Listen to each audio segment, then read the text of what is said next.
Thank you, Executive Secretary, Secretary Luke Bersamin. Please take your seat.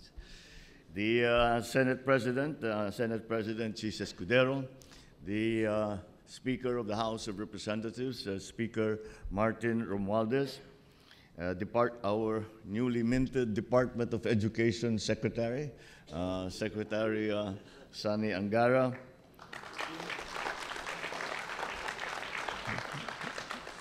welcome to the wild, wild world of the Cabinet. Department of Budget and Management Secretary, Secretary Amina Pangandaman, the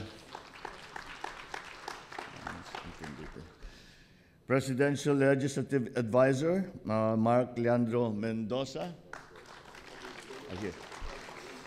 All my fellow workers, Bangko Central Governor, Governor Eli Remolona.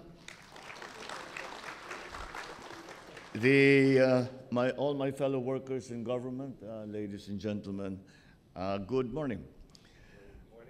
We have just signed into law 2 new bills that will move us closer to attaining a strong, more responsive and efficient bureaucracy and to establishing safeguards for the financial rights and welfare of every Filipino. First, we have the new Government Procurement Act, or the NGPA, which updated Republic Act number 9184, or the Government Procurement Reform Act. The NGPA streamlines the procurement process from 3 months to just 60 days by standardizing procurement forms and institutionalizing electronic procurement. One of the salient features of this law is the provision of 11 new modalities of procurement. This will afford greater flexibility for government agencies in choosing how to best acquire goods and services. The NGPA also introduces a new concept, the most economically advantageous responsive bid.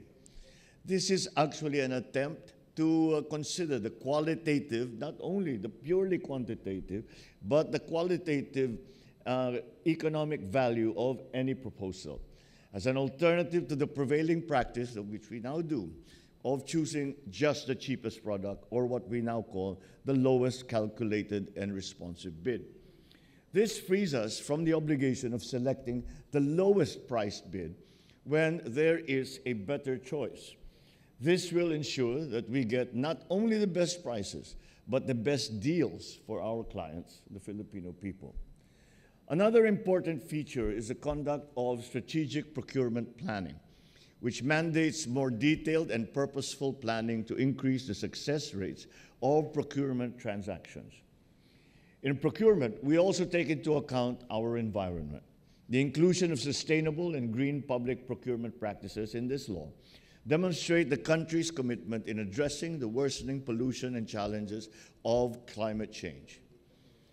The other important law that we have just signed today is the Anti-Financial Account Scamming Act, or AFASA.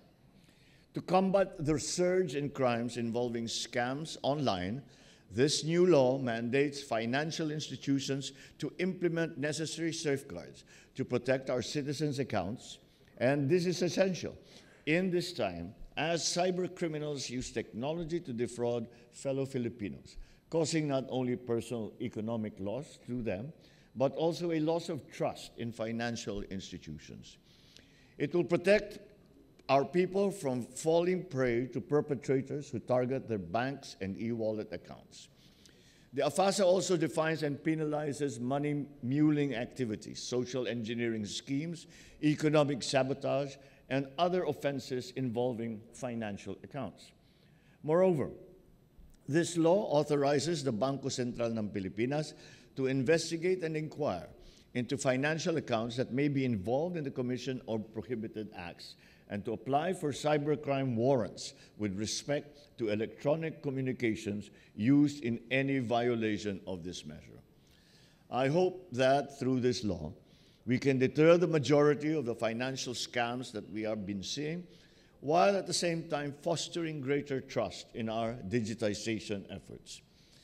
So at this point, I would like to convey my gratitude to our colleagues in the House of Representatives and in the Senate for passing these 2 very important laws. May you continue the streak of passing progressive, innovative, and people-centered laws. With you as partners in improving government and uplifting the lives of our people, I'm confident that we will achieve a more inclusive, just, and resilient society. Congratulations to you all. Mabuhay ang bawat Pilipino.